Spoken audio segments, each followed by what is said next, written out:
Joriy yilning 5-avgust kuni soat 21:30larda Forish tumani Oqtepa mahalla fuqarolar yig'inidagi restoran ishchilari tomonidan mast holdagi bir guruh shaxslar buyurtma qilingan taomlar to'lovini qilmay tartibbuzarlik va janjal qilayotganligi haqida Ichki ishlar boshqarmasiga chaqiruv kelib tushgan. Voqea joyiga yetib borgan profilaktika inspektorlari va qo'riqlash bo'limi xodimlari tomonidan jamoat tartibini saqlash vazifasi amalga oshirilgan. Och! O'zingizni bosing, opa. Och! Qo'yma!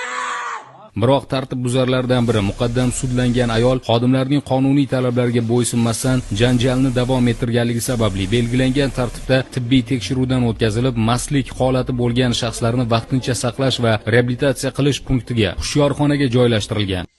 Sen yetib kelma bu yerga, janjal qurbat kerak emas. O'tish kerak. Baqirmagan turing. Baqiraman, ishing olmasin. Tibbiy ko'rik davomida ushbu fuqaroning tanasida hech qanday tan jarohatlari aniqlanmagan. Keyinchalik ushbu fuqaroning qizlari hushyorxonaga kelib, jamoat tartibini buzgan holda xodimlarga nisbatan turli haqoratli so'zlar ishlatib, ularga tan jarohati yetkazishga uringan.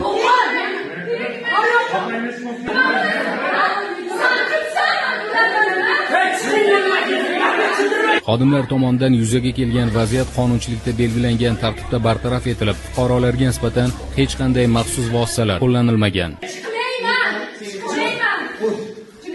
Hozirda mazkur holatda ishtirok etgan barchaning xatti-harakatlariga huquqiy baho berish maqsadida tergovga qadar tekshiruv harakatlari olib borilmoqda.